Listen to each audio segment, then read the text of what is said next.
सुप्रभात बच्चों, वित्तीय साक्षरता के नए पाठ में आपका स्वागत है।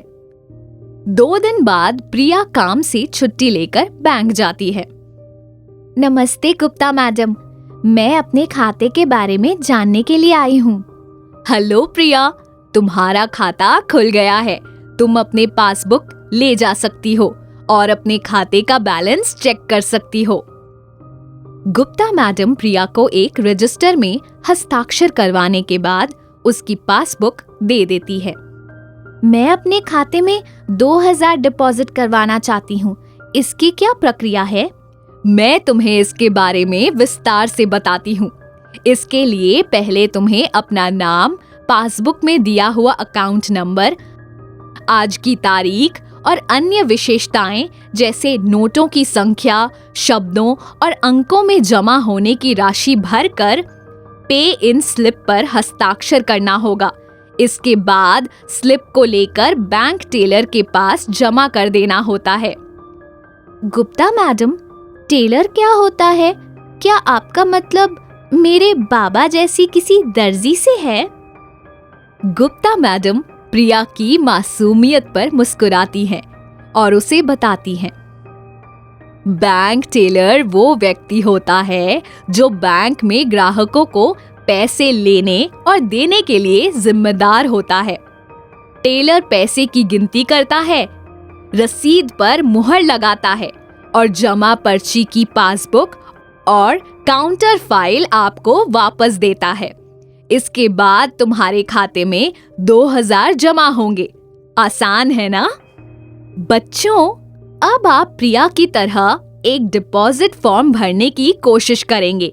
इस फॉर्म में आप अपनी मर्जी के अनुसार कोई भी राशि लिख सकते हैं।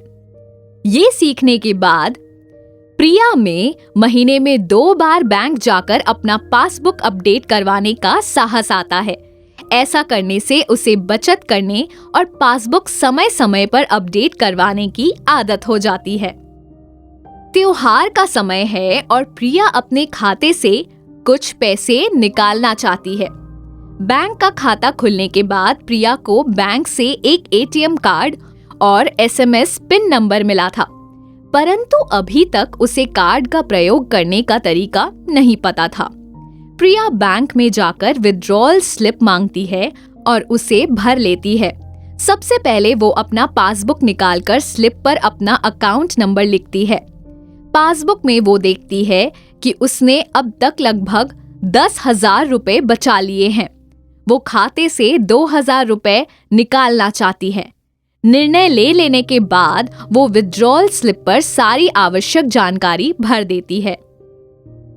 प्रिया इस फॉर्म को भरती है और बैंक टेलर के पास जमा कर देती है। टेलर फॉर्म के बदले प्रिया को एक टोकन देता है और उसे अपनी बारी का इंतजार करने बोलता है। एक एक करके लोग टेलर के पास अपने टोकन नंबर अनुसार जाते हैं और अपने पैसे जमा करते हैं। कुछ देर बाद प्रिया की बारी भी आ जाती है। प्रिया टेलर के पास अपना टोकन और विड्रॉल फॉर्म जमा कर देती है। टेलर प्रिया के हस्ताक्षर को जांचता है और फिर उससे पूछता है कि उसे किस तरह के नोटों की आवश्यकता है। प्रिया 500 और 100 के नोट मांगती है। काउंटर से जाने से पहले टेलर प्रिया को नोट गिन लेने के लिए कहता है। वो नोटों को गिन लेती है और अपने पासबुक को अपडेट करवा लेती है। जब प्रिया अपने पासबुक को देखती है तो उसे एक जमा राशि दिखती है जो उसने नहीं डाली थी। वो इसके बारे में गुप्ता मैडम से पूछती है, जो उसे बताती है कि बैंक ने उसके द्वारा जमा किए हुए पैसों पर एक ब्याज राशि दिया है। इस राशि को हम ब्याज कहते हैं। प्रिया ये जानकर बहुत खुश होती है कि उसके पैसा कमा रहे हैं। इसके बाद वो गुप्ता मैडम से मिलने जाती है। नमस्ते गुप्ता मैडम, आशा करती हूँ आप अच्छी हैं। हेलो प्रिया, मैं ठीक हूँ, धन्यवाद। आशा करती हूँ कि तुम भी ठीक हो। तुम्हारी आज क्या मदद कर सकती हूँ? क्या आप मुझे एटीएम कार्ड इस्तेमाल करना सिखा सकती हैं? मुझे कार्ड और पिन मिला है, पर मैं उसका प्रयोग करना नहीं जानती हूँ। निश्चित ही, मेरे साथ आओ। चलो प्रिया, मैं पहले तुम्हें एटीएम कार्ड के बारे में बताती हूँ। बैंक अपने ग्राहकों को एटीएम कार्ड देता है, जिसकी सहायता से वो कहीं से भी पैसे विथड्रॉ या निकाल सकते हैं। एटीएम कार्ड इस्तेमाल करना जानना दुविधाओं के समय सहूलियत देता है, किंतु अगर व्यक्ति अपना एटीएम कार्ड सही से इस्तेमाल करना न जाने तो वो कार्ड ब्लॉक हो सकता है। तुम अपना एटीएम कार्ड किसी भी भारतीय बैंक के एटीएम पर इस्तेमाल कर सकती हो। सारे बैंकों की एटीएम प्रक्रिया भी लगभग एक ही होती है, कुछ छोटे अंतरों को छोड़कर। गुप्ता मैडम प्रिया को एटीएम से पैसे निकालने का तरीका समझाने के लिए निम्नलिखित चरणों का वर्णन करती है। Display screen. ये स्क्रीन उपयोगकर्ता के लेन देन को मशीन के कार्यों के विकल्प दिखाती है और उन्हें उस कार्य को करने में मदद करती है जिसकी उन्हें आवश्यकता होती है। Card reader. ये एक इनपुट डिवाइस है जो आपके द्वारा रीडर को फीड किए गए कार्ड के आधार पर आपके बैंक खाते की पहचान करता है। Cash dispenser. ये आउटपुट डिवाइस है जिसके द्वारा आप मशीन के माध्यम से निकाली गई नकदी प्राप्त कर सकते हैं। रसीद प्रिंटर। ये मशीन का वो भाग है जहां से आपको अपने लेन देन पूरी होने के बाद उसकी रसीद मिल जाएगी। कीपैड। ये एक इनपुट डिवाइस है जो आपके लेन देन में आपका मार्गदर्शन करता है। कीपैड के माध्यम से आप जो कुछ भी इनपुट करेंगे वो डिस्प्ले स्क्रीन पर दिखाई देगा। आइए अब देखते हैं कि एटीएम का प्रयोग किस तरह से किया जाता है। अपने नजदीकी एटीएम पर जाएं और अपना कार्ड चिन्हित स्लॉट में डालें। एटीएम कार्ड चिप वाले हिस्से से अंदर जाएगा। आपका कार्ड अंदर जाने के बाद मशीन आपको अन्य भाषाओं का ऑप्शन देगा। आप अपनी मनचाही भाषा को चुन सकते हैं। इसके बाद आपको अपना 4 डिजिट पिन मशीन के कीपैड के माध्यम से डालना है। ये पिन बैंक हर कार्ड होल्डर को अलग अलग देती है। गलत पिन डालने से आपका कार्ड ब्लॉक हो सकता है।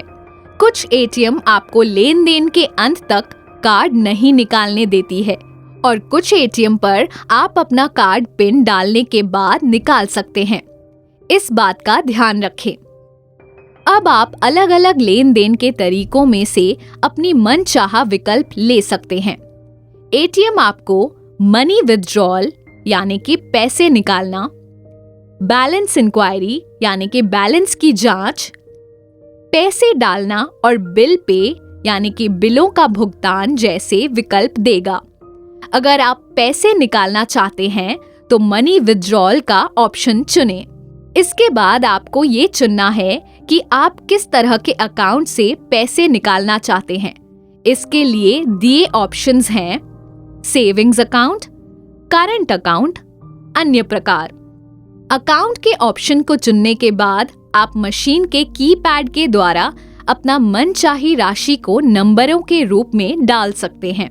डालने के बाद ओके या एंटर का बटन दबाएं। इसके बाद आपकी डाली हुई राशि नोटों के रूप में कैश चिन्हित स्लॉट से निकल आएगी।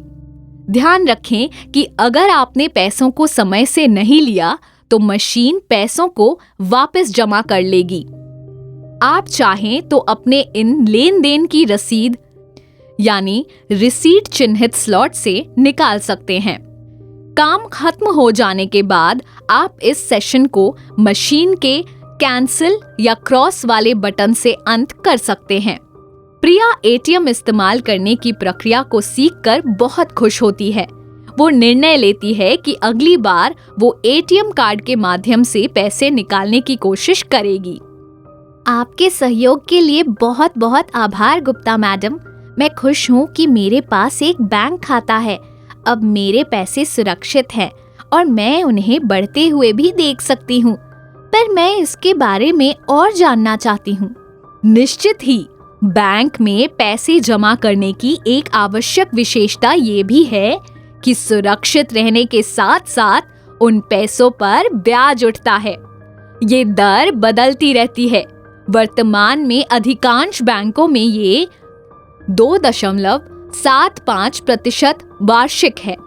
बैंक अपने पास जमा धन को बेकार नहीं रखता है, बल्कि वो ग्राहकों को कार खरीदने, उच्च शिक्षा, घर खरीदने या किसी आपात स्थिति के दौरान विभिन्न वस्तुओं या सेवाओं का लाभ उठाने के लिए पैसे उधार देते हैं।